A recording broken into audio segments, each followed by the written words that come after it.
In this video I'm going to explain to you how to set up your reloading dies. Now these are 9mm Lee dies. I'm running this on a Lee progressive press. So it's going to be a little bit different if you're running a single stage, but the die adjustments are about the same. This is not going to be a reloading tutorial, but a few of the things you are going to need is you're going to need your dies, you're going to need your base components, your brass, bullets, primer, and whatever powder you're going to use. You're definitely going to want to read a reloading manual, and you're going to need a scale, digital caliper, and then I highly suggest a bullet puller, because you're going to mess up and you're going to have to pull them. One thing a lot of people do is either they make a dummy round or they keep a factory round, whatever they want to duplicate. And on this press I will be using a Lee powder hopper, and these come with either discs or the charge bar, and then a powder funnel if you need one. And number one is safety gear. So this is the Lee Loadmaster. This is what we're going to be working with today. Now, especially if this is your first time, it is suggested to empty your cases and your primers. You want the press to be completely empty when you do this. This is the first die. This is a full-length sizing die with the decapping pin. So this is going to deprime and size your case. So it's going to go into stage 1, or if you're in a single stage, it's going to be your only stage. You're going to run the carrier all the way up. You're going to hold the handle down and screw this in until it touches the shell plate. You're going to back it off. You're going to screw it in 1/4 turn. That's going to give you a little cam over effect on your handle. You're going to tighten the lock ring.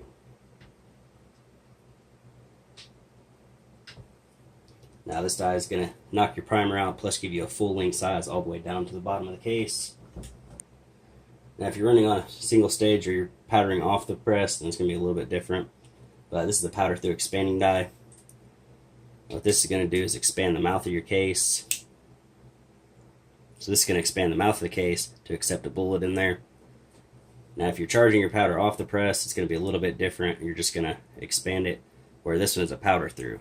You put the powder hopper on top of it, it's going to go right through. Now with this one, you're going to do the same thing. You're going to run the ram all the way up. You're going to screw it in until it touches the shell plate. Then you're going to back it out 1 full turn.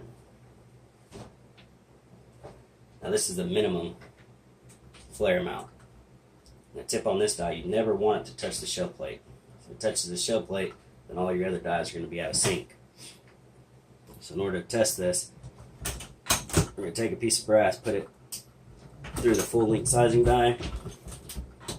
Then on my press, this stage adds the primer.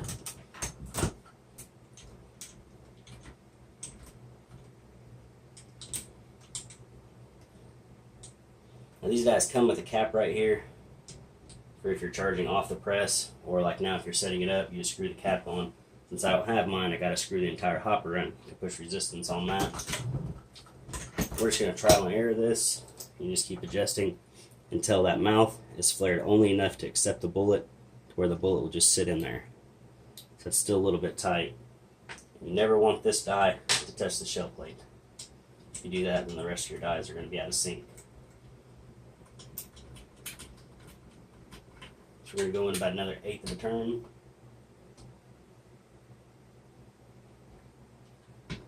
We're going to try it again.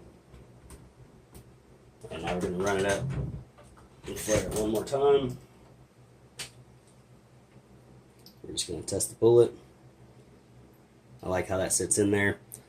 You don't want this to be flared out too much, or else you'll just give unnecessary wear to your brass. So we're going to go with that. Now the third die in my setup is the seating and crimp.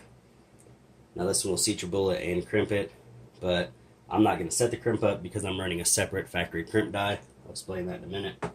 But I'll show you how to set this up to crimp or not to crimp. This die, like the other ones, you're going to run the lock ring all the way out, but you're going to run the seating plug all the way out also. We'll screw it in about halfway. Now with that same case that's been full length sized and flared, you're going to run in this one. It has to be a case that's ran on the previous dies, or else your dies won't be in sync. So we're just going to run this up. Again, hold the handle down. We're going to screw it in until we get resistance Once we get resistance, we're going to set the lock ring.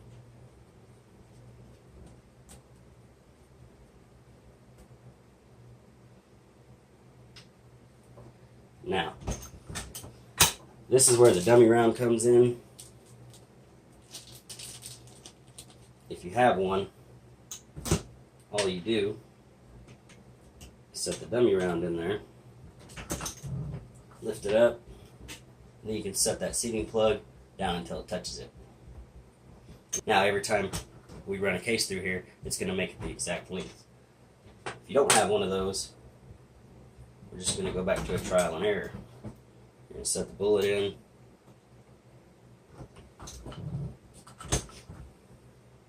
And you're just going to keep moving the seating plug until you get to where you want it.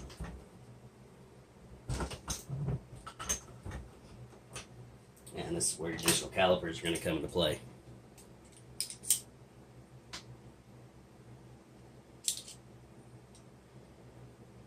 On my load, I'm going to go for 1.13. So we just keep adjusting it.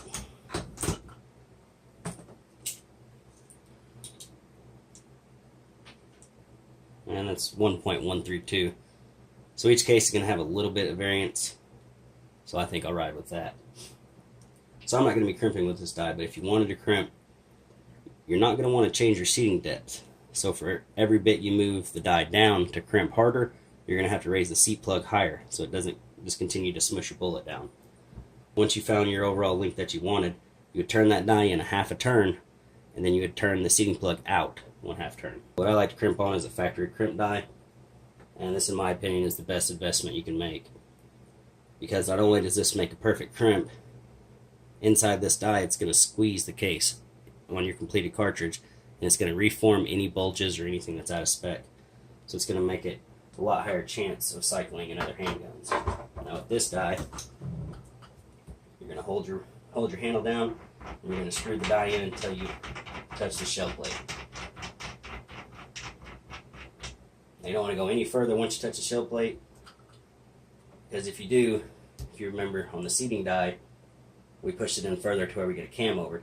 If we push down any further from here, then all the other dies are out of spec now, because everything's running off that first die you set. So we're just going to set the lock ring.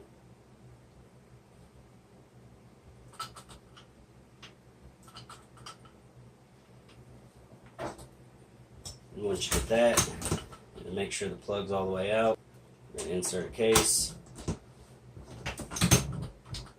We're going to hold the handle down and screw this in until we meet resistance. And once we meet resistance, we're going to lift up on the handle just a little bit. Now the recommended crimp on this one is a half a turn to a full turn. But I don't like quite a whole half a turn, so I'm going to go about 3/8 of a turn.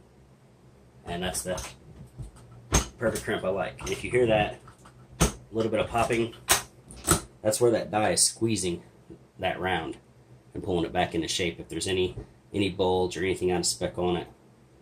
So now this is going to chamber in almost any handgun, as long as your length is set right. So now that we have all the dice set, I'm going to run this chain through the powder hopper. You're running this setup with the chain. You want to run the chain all the way in, then lift up, and then go one bead past. And the reason you want to do that is so it's tight on your downstroke. Because what's going to happen when your case pushes in here, it's going to move your powder.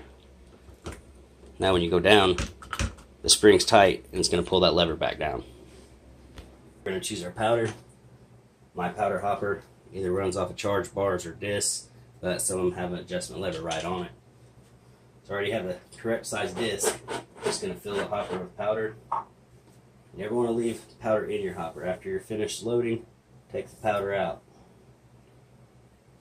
It will eat your hopper.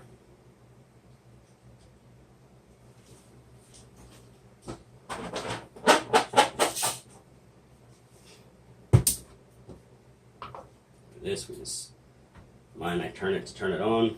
Now we're ready to run through every position of the press. We're going to put a clean piece of brass in it. There's our full length size and decap. Here's where I prime. Here's where I expand the mouth and add the powder. Just throwing the right amount. That looks good. You dump it back in your powder funnel, and now you're ready to reload.